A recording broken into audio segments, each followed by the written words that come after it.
Assalamualaikum warahmatullahi wabarakatuh. My name is Muhammad Farhan bin Razambri and I'm from RSR 1113C. Today, our group will be presenting about the economy in Japan. Before we move to the further discussion about the economy in Japan, let us get to know a little bit of Japan first. Japan, or known as the Land of the Rising Sun, is an island country located in East Asia. Japan is 337,000 square kilometers in area, and it holds a population of more than 125 million people. Japan is the 11th most populous country in the world, as well as the most densely populated and urbanized country in the world. There are 5 main islands in Japan, which is Hokkaido, Honshu, Kyushu, Shikoku, and Okinawa. Next is Japan's national flag. Japan's national flag is basically a white banner rectangular with a crimson red circle in the middle. The flag is formally known as Nishiki, which means the flags of the suns, but it is generally known as Hinomaru among Japanese, which means circles of the sun.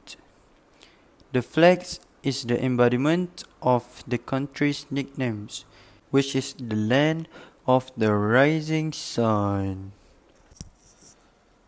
When it comes to economy, Japan has one of the world's largest economy. Japan economy is third largest in the world by nominal GDP and fourth largest in the world by purchasing power parity. It is also the world's second largest developed economy. Not to mention, Japan is also a member of both Group of 7 and Group of 20, which is among a group of a country with a great economy. Japan often ranked among the world's most innovative countries by leading several measures of global patent filings. Today I will continue to macroeconomics issue faced by Japan. In November 2021, consumer price in Japan increased by 0.6% year-on-year, the greatest in nearly 2 years compared to a 0.1% increase the month before.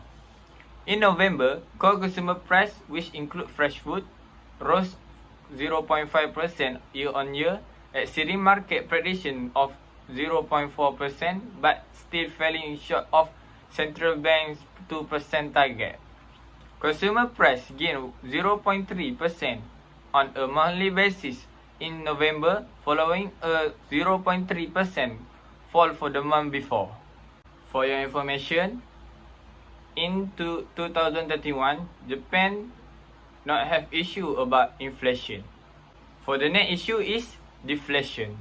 From 1991 to 2001, Japan underwent which called Japan's lost decade, a period of economic stagnation and price deflation.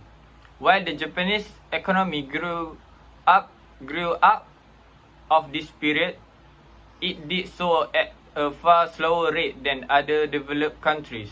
The Japanese economy was hit by both a credit crunch and a liquidity trap during this time. Beginning in the fall of 1989, Japan equity and real estate boom burst. From the late 1989 to August 1992, two equity price plummeted by 60% and land value fell by staggering 70% by 2001.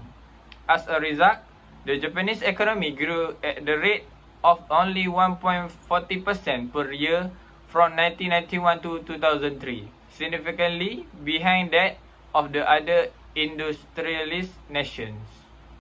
This deflation caused by the Bank of Japan interest rate mistake. The Bank of Japan, which is Japan's central bank, is widely considered to have made several mistakes that may have exacerbated and prolonged the negative impacts of the bursting of the equity and the real estate bubbles. In the late 1980s, the Bank of Japan tightened monetary policy, which may have contributed to the bursting of the equities bubble because it was concerned about still appreciating real estate values. The Bank of Japan continued to hike interest rate while equity values declined. Bank of Japan made a remarkable U-turn and reduced interest rate, but it was too late. A liquidity trap had already been established and a credit crunch was rapidly approaching. For the next cause is the liquidity trap and the credit crunch. For the liquidity trap, a liquidity trap is an economic situation in which people and investors have a large amount of cash on hand, either in short-term account or a cash on hand. For March of 1919, the Bank of Japan discount rate was 0.5%, yet it failed to revive the Japanese economy as deflation lingered. For the credit crunch, a credit crunch occurs when banks tie lending criteria and for the most part do not lend.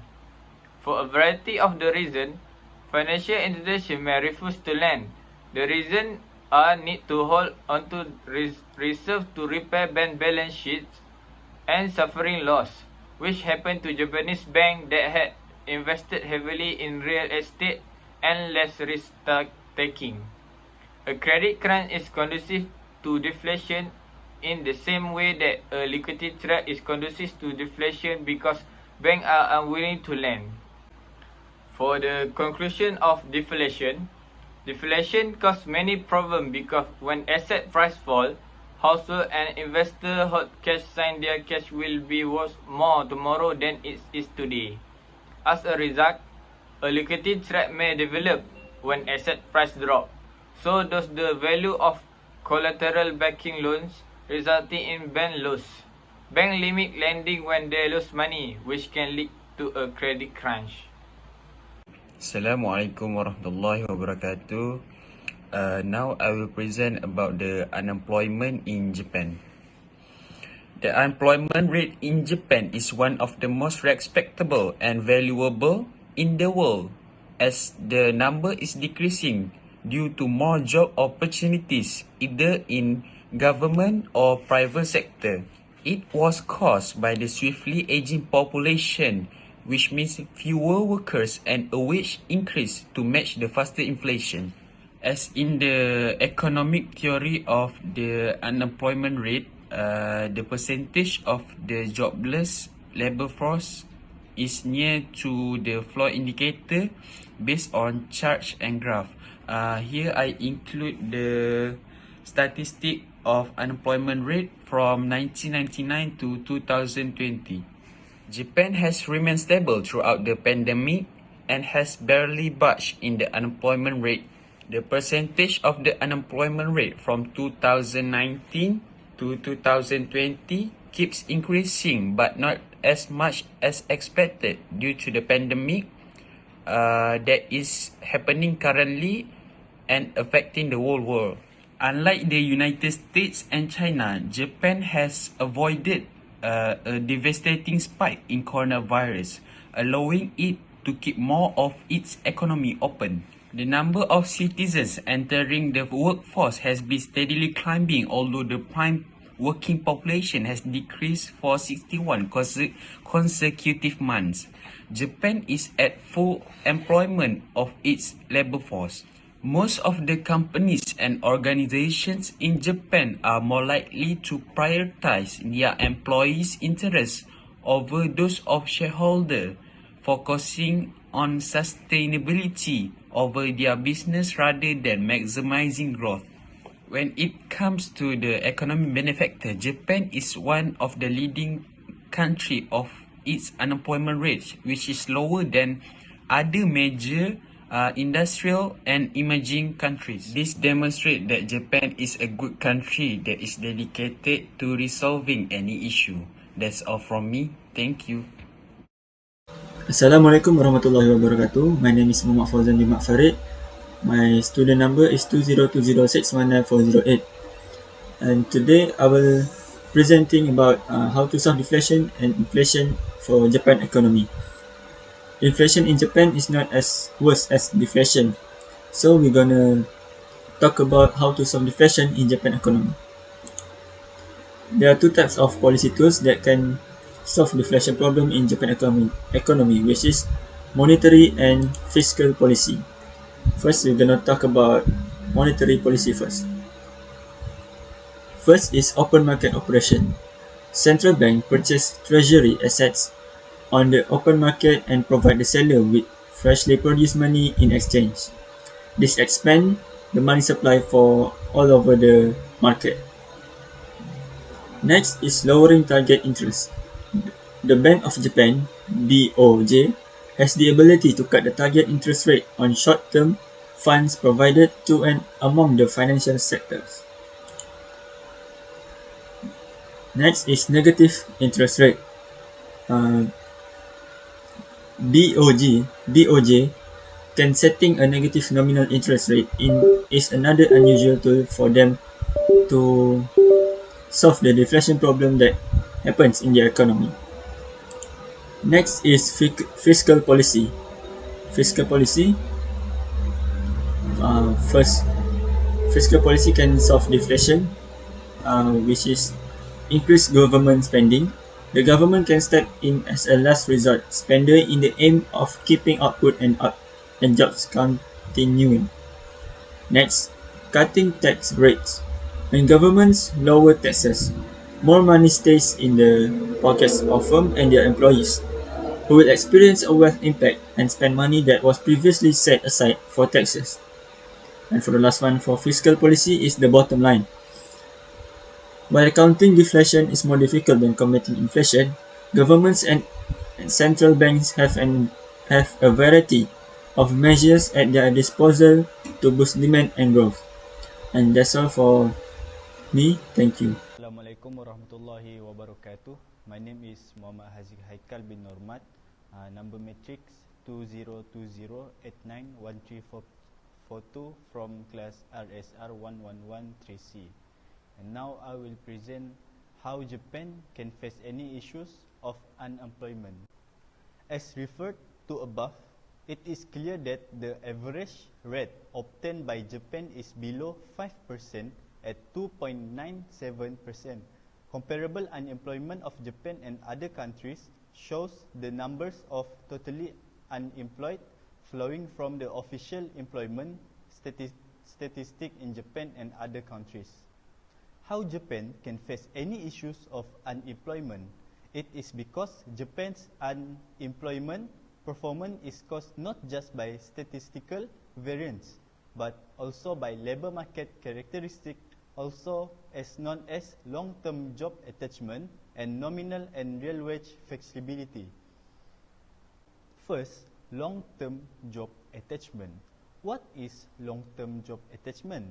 The average duration of employment spells on a given job, as well as the variability of the overall number of occupations, demonstrate the actual relevance of such job attachment in Japan that comparison to other countries.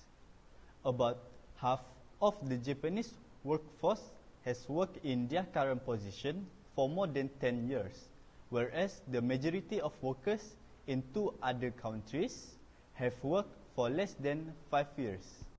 Moreover, the increased fluctuation in the overall number of jobs in Japan could compensate for the longer duration of positions, resulting in weaker employment stability for Japanese employees compared to other countries. Next, nominal and real wage flexibility is also a step by Japan in overcoming the problems of unemployment and controlling low rates. In Japan, stable employment necessitates a high degree of wage flexibility, as salaries must be able to react quickly to change in microeconomic demand and supply situations. Japan represents an instrument suitable for stabilizing unexpected shocks during term of the contract in productivity increase, manufacturing costs but cuts real bonus payment. So, Japanese enterprises' unique pay policies prevent actual salaries from deviating significantly from market clearing levels, and they appear to be capable of stabilizing employment in the face of external shocks. So that's all from me. Thank you.